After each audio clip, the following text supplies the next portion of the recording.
Dduw arwyddion a rhyfeddodau, seren ac angylion, nef yn cyffwr deiar a'r dwyfol mewn cnawd dynol. Bydd di'r heddwch rhyngom a'r gobaith o'n mewn, mwyn I ni fod yn bobl sanctaidd I ti, heddi a phob amser.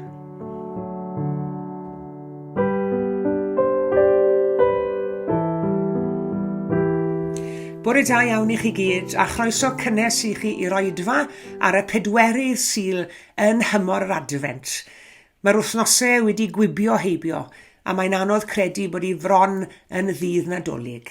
Diolch I chi am ymuno ni eto bore yma. Gadewch I ni droi gyda'n gilydd at dorch yr Adfent. Mae'n dymor yr Adfent a'r nos yn ein tir, goleuwn y ganwyll sy'n twynnu mor glir. Mae'n ganwyll ein gobaith ac Iesu fab Duw, yn rhoi ni'r golau i'n harwain I fyw. Mae eto'n Adfent ar ganwyll o hyd, goleuo mae hon yn hywyllwch y byd.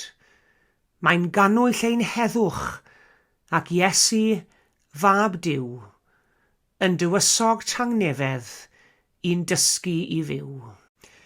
Mae gen i'r Iesu fel twf brigyn ir, neu hael cynta'r gwanwyn rôl geiaf mor hir. A'r ganwyll sy'n olau mae honno o hyd, yn ganwyll sy'n rhannu llawenydd i'r byd. Mae'r ganwyll sy'n olau yn dweud ag un llais, nad ymladd y gelyn yw'r ateb I drais. Mae'n ganwyll trigaredd sy'n datgan o hyd, mae cymod a chariad sy'n achub y byd.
Adnodau allan o'r bennod gyntaf o Efengyl Mathew. Dyma ddigwyddodd pan gafodd Iesu y Meseia ei eni. Roedd ei fam Mair wedi cael ei haddo i fod yn wraig i Joseph, ond cyn iddyn nhw briodi, dyma nhw'n darganfod fod yr ysbryd glân wedi ei gwneud hi'n feichiog. Roedd Joseph oedd yn mynd i'w phriodi yn ddyn da a charedig. Doedd e ddim eisiau gwneud esiampl ohoni a'i chyhuddo hi'n gyhoeddus, felly roedd yn ystyried yn dawel fach i ganslo'r briodas. Roedd wedi bod yn meddwl am hyn pan gafodd freuddwyd. Gwelodd angel Duw yn dod ato a dweud wrtho, Joseph ab Dafydd, paid patriso mynd â Mair adre fod yn wraig i ti, a mae'r ysbryd glân sydd wedi gwneud iddi beichiogi. Bachgen fydd yn ei gael. Rwyt ti roi'r enw Iesu iddo, a mae fe fydd yn achub ei bobl o'i pechodau. Digwyddodd hyn mwyn i beth ddywedodd Duw drwy ei broffwyd ddod yn wir. Edrychwch, bydd merch ifanc sy'n wirif yn feichiog ac yn cael mab. Bydd y plentyn yn cael ei alw yn Emmanuel. Ystyr Emmanuel ydy mae Duw gyda ni. Pan ddeffro Joseph, gwnaeth beth roedd angel Duw wedi ei ddweud wrtho. Priododd Mair, ganwyd y baban, a rhoddodd yr enw Iesu iddo. Ganwyd Iesu'n ddyddiau hero, ganwyd Iesu'n brenhinau, gwelwyd seren o'n y dwyrain, oedd yn orwain at o ef. Ro'n i mwliant i'w chegresau, mae'r gogoniant ar ei wyneb, wyneb Iesu, brenhinau.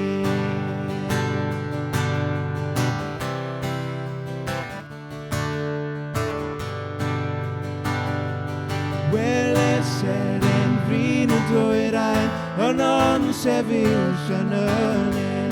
Uwch y lle gorweddau'r bychan, bu llawenydd mawr dros ben. Ro'n i mwliant uwch ei bresau, mae'r gogoniant ar ei wyneb, wyneb Iesu, brenhinau. Roes y doethion i anregion, oedd ei breseb ar y gwain. A'r athisan i'r asidan, llawer trysor i famau. Ro'n i mwliant i'ch ei breseb, mae'r gogoniant ar ei wyneb, wyneb Iesu, brenhinau.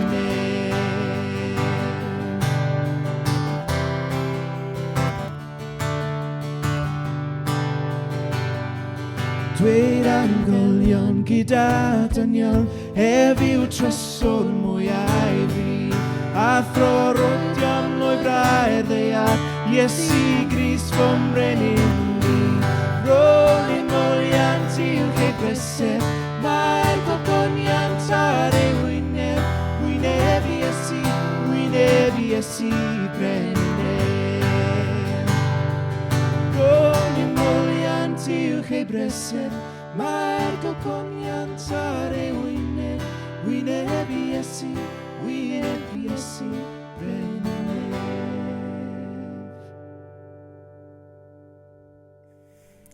Yn fuan ar ôl i chi gael eich geni, fe ddewisiodd eich teulu enw arbennig ar eich cyfer chi. Odych chi'n gwybod beth yw ystyr eich enw tybed? Gan rifoedd cyn i Iesu gael ei eni, roedd proffwydi ymysgol Iddewon wedi rhagweld y bydde plentyn arbennig yn cael ei eni. Arwr a fydde'n dod i'w achub nhw rhag i gelynion. Oherwydd bod yr Iddewon wedi dioddau cyfnodau hir o fyw dan ormes, yn gaeth i'w gelynion, roedd yr addewid am achubwr yn golygu llawer iawn iddyn nhw. Blynyddoedd wedi cyfnod Eseia, ar adeg geni Iesu, roedd yr Iddewon angen achubydd yn fwy nac eriod. O'n nhw'n gorfod byw dan ormes am yr odreth rifen, ac oedd lot ohonyn nhw'n dyheu am arwr milwrol, y fydden ni harwen nhw mewn gwrthryfel yn erbyn i gormeswyr nhw. Ond y gwir yw, oedd angen mwy nac achubyd gwleidyddol yn nhw. Oedd angen rhywun fydde'n dod â phobl yn ôl at Dduw arnyn nhw. Oedd crefydd wedi mynd yn fater o geisio cadw Duw yn hapus drwy gadw reolau yn hytrach na mwynhau perthynas gydag e. Roedd arweinwyr crefyddol y dydd yn rhoi pwyslais ar gadw rheolau yma'n fanwl, yn fanwl yn lle annog pobl i gael perthynas go iawn gyda Duw.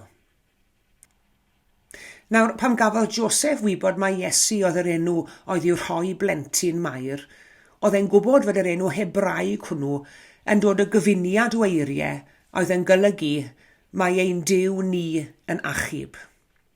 Yn y babi bach yma, roedd holl ddeheuadau a holl gobeithion i'r Iddewon dros y canrifoedd yn mynd i ddod yn wir. Un o'r proffwydiodd wedi siarad am yr un arbennig oedd yn dod i achub y byd oedd y proffwyd Eseia. Ac mae Eseia mynd ati i gyflwyno nifer o enwau neu deitlau fyddai'n cael ei roi i'r baban Iesu, i'r achubwr. A gadewch i ni wrando ar y geiriau hynny, mas o'r 9 bennod o lyfr y proffwyd Eseia, a nia sydd yn darllen ni heddi. Mae'r bobl oedd yn byw yn y tywyllwch wedi gweld golau llachar. Mae'r golau wedi gwawrio ar y rhai oedd yn byw dan gysgod marwolaeth. Ti wedi lluosogi'r genedl a'i gwneud yn hapus iawn. Maen nhw'n dathlu o dy flaen di fel ffermwyr adeg y cynheuaf neu filwyr yn cael sbri wrth rhannu'r ysbail. Achos rwy ti wedi torri'r iau oedd yn faich arnyn nhw, a'r ffon oedd yn curo'u cefnen nhw sef gwialen y meistr gwaith, fel y gwnest ti bryd hynny yn Midian. Bydd yr esgidiau fi'n sathru maes y gad a'r gwisgoedd gafodd ei rolio mewn gwaed yn cael ei taflu'r fflamau i'w llosgi. Achos mae plentyn wedi cael ei eni i ni, mab wedi cael ei roi i ni, bydd e'n cael y cyfrifoldeb o lywodraethu a bydd e'n cael ei alw yn strategedd ryfeddol, y Duw arwrol, tad yr oesoedd, tywysog heddwch. Fydd ei lywodraeth ddim yn stopio tyfu, a bydd yn dod â llwyddiant diben draw i orsedd Dafydd a'i deyrnas. Bydd yn ei sefydlu a'i chryfhau a theyrnasu'n gyfiawn ac yn deg o hyn allan, ac am byth. Mae'r arglwydd holl bwerus yn benderfynol o wneud hyn i gyd. Mae'r Nadolig yn dod ar ddiwedd y flwyddyn pan fyddwn ni'n aml yn hoffi edrych nôl ar y misoedd aeth heibio. Siwt 2023 mae wedi bod arno chi'n bersonol tybed. Mae siŵr eich bod chi wedi cael llawer o brofiadau hyfryd a hwyliog, ond falle fod yna bethau eraill mwy anodd wedi digwydd i chi hefyd. Fod yna golledion wedi bod, colli pobl annwyl, colli gwaith neu golli iechyd falle. Gobeithio bod gyda ni gyd rhywun o fewn ein teuluoedd a'n ffrindiau ni a gallwn ni rannu'r pethau da a'r gofidiau hefyd gyda nhw. Ond yn Iesu Grist, mae gan bob un ohono ni'r sicrwydd fod Duw ei hun gyda ni ac yn barod i wrando arno ni, yn dweud ein hanes ni wrtho fe. Dyna siwt un yw Duw ein tad, a dyna siwt un y gall Iesu fod i ni heddi hefyd. Mae'r flwyddyn 2023 wedi bod yn flwyddyn ofnadw ar gyfer digwyddiadau treisgar a ryfelgar yn ein byd ni. Mae ond angen i ni feddwl am y sefyllfa yn y dwyrain canol a'r delweddau sydd yn ein cyrraedd ni o ddinas Gaza i sylweddoli bod y sefyllfa yn yr rhan honno o'r byd yn enbyd.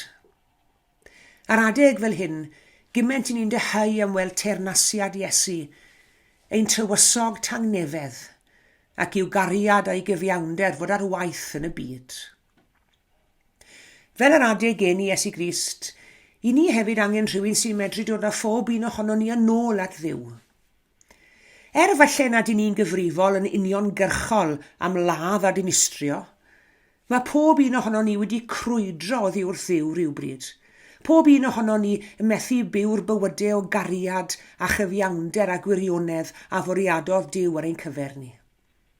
Mae angen fresh start arno ni. Mae angen dechrau newydd arno ni. A pherson newydd yn set gyrw'r ein bywyd. Os nad ych chi wedi gwneud hynny'n barod yn 2023, mae yna wahoddiad i chi a fi i droi cefn ar y bywyd o fynd ein ffordd ein hunain, a gadael Iesu fod yng nghanol ffordd newydd llwyr o fyw. Yn Nadolig cyntaf hwnnw, daeth bugeilied, pobl ar y cyrion i cyfnod i weld Iesu a dathlu gyda'i deulu. Dyma i chi bobl heb dir nac eiddo, pobl nad oedd neb yn ei parchu nhw mewn gwirionedd. Ond fe ddaeth gwir dysgedig o'r dwyrain hefyd, gyda'i haddysg a'i harian. Pobl ddylanwadol yn eu cylchoedd cyfforddus, pobl oedd yn medru fforddio anrhegion drud, air a thys y myr, a phobl oedd yn disgwyl cael croeso yn y llefydd mwyaf crand fel Palas Herod. Pa fath o bobl mae Iesu eisiau fel i ddilynwyr heddi tybed? Ai pobl o'r un genedl arbennig? Neu gefndir arbennig? Wel na. Ai bobl o ryw ddosbarth arbennig? Neu ryw lefel addysgol arbennig? Wel na. Pwy bynnag i ni heddi, o ran arian neu ddiffyg arian, o ran statws neu gefndir, mae yna groeso i ni ddod i ddathlu pen blwydd Iesu Grist, a'i wneud yn Iesu ein hachubwr ni, ac yn dywysog sy'n dymunod o'r heddwch i'n calonau a'n bywydau ni heddi. A'i phwy bynnag i ni, beth bynnag yw'r pethau drwg i ni wedi meddwl neu wedi timlo, neu wedi dweud neu wedi gwneud, mae gariad tuag ato ni a'i groeso i ni yr union yr un fath. Ei ras o derbyniwn, ei heiddiant gyhoeddwn, a throsto ef gweithiwn i gyd. Amen.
Gweddiwn.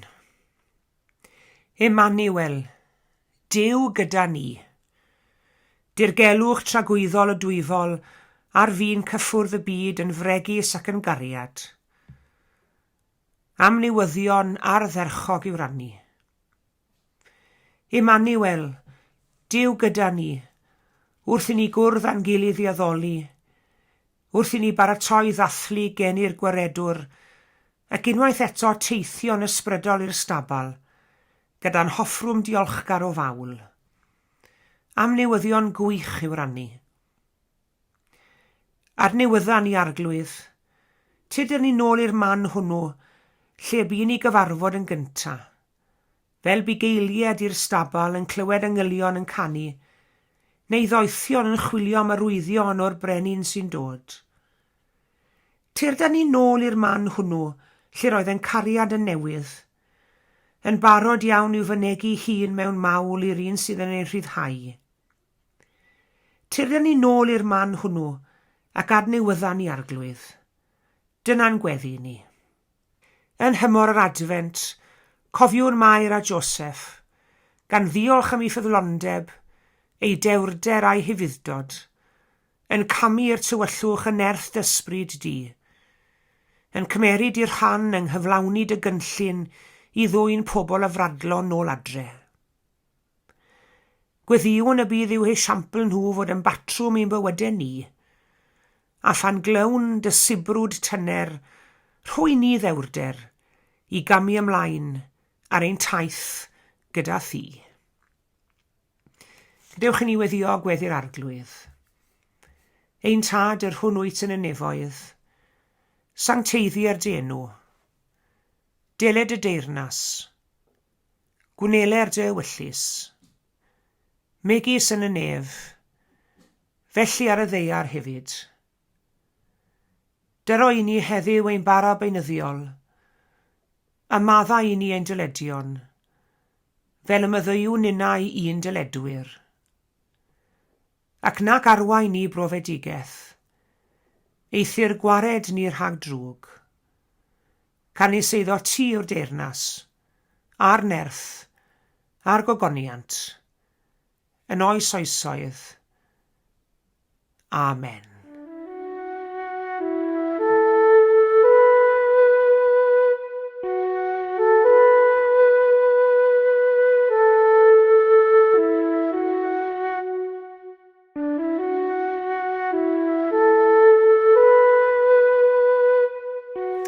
Diolch yn fawr iawn i chi gyd am eich cwmni yn yr oedfa heddi. Tan bore fori, bore Nadolig, pan byddwn ni'n rhyddhau oedfa ddigidol arall. Cadwch yn ddiogel ac yn iach, a gras ein harglwydd Iesu Grist a chariad Duw, a chymdeithas yr ysbryd glân, a fyddo gyda ni oll. Amen.